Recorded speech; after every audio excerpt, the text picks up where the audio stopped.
We want to continue the conversation. What's really driving these wild swings like we talked about over the weekend? We want to bring in Anthony Pompilano. He is a partner at Pomp Investments. So, Anthony, give us a little bit of insight into what you make of these wild swings, like today with the 9% drop, and then like the drops we've seen over the weekend only to rebound during the week. Give us some insight. If you want to play this, how do you do it, and how do you potentially be a little bit more careful around that volatility?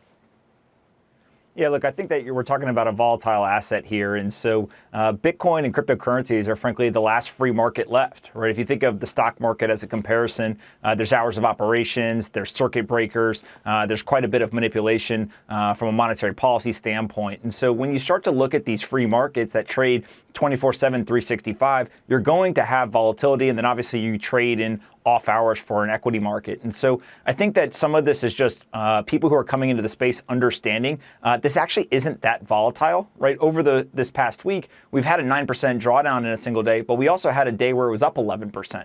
And so volatility works both ways. You just have to understand that this asset is not like a traditional equity. And if you understand that and you want to go trade it, knock yourself out. But most people in the space who have done pretty well end up being long-term holders. Over 50% of all Bitcoin hasn't moved in the last 12 months. And I tend to think that most people start out as traders. They think they're going to get rich quick, but very quickly they realize that volatility can work against them and they become long-term holders. Anthony, I got to ask you, because we're going into a long weekend, of course, and you're going to have get-togethers as people are starting to reemerge. And I feel like they're going to want to be talking about Dogecoin. I'm sorry, this just seems like so silly to me. It started as a joke, but it's a real currency. People are trading real money. What's going on in the action there? I mean, is this a real play that we should be considering if we're interested in crypto?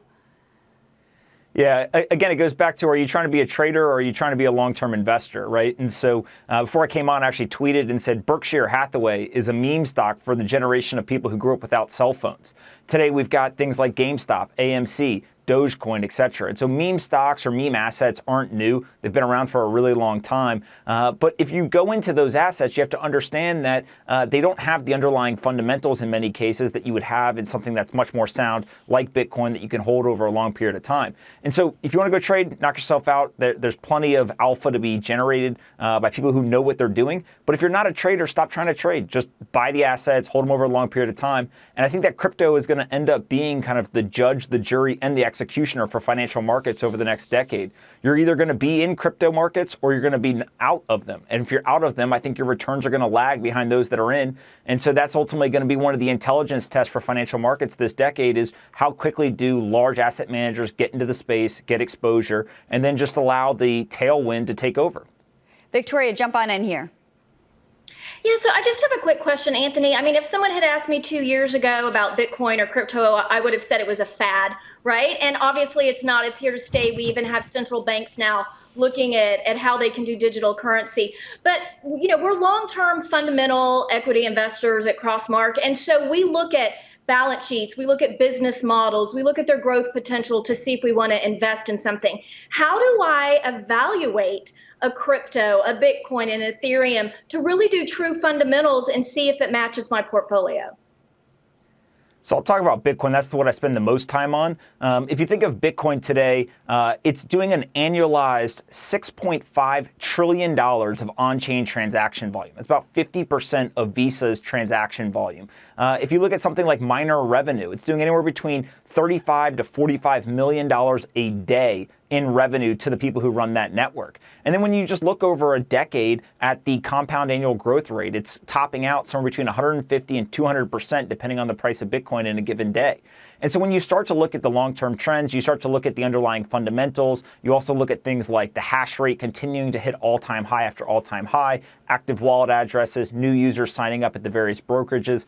Every single fundamental points to this is not only something that is here to stay, but it's actually something that is still very early in its life cycle and has a lot of growth left to run.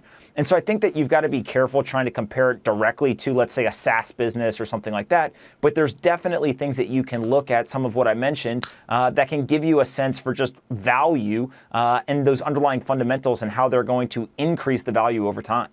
Thank you, Anthony, for joining us. And Victoria, I like your question, too, about the fundamentals. That's sort of how I think of all this. I want a fundamental reason to own something like this. Delano, bottom line this for us. What should we do with crypto? I think Anthony hit it on the head. There's going to be some people that trade, and there's going to be some people that look at, the cryptocurrency fundamentals and believe in it long term. And I think that's where I stand for myself and clients. And if you're looking at it from different ways, time will tell in a space like this. It's fairly new, but I think for all investors, it's really interesting at this point.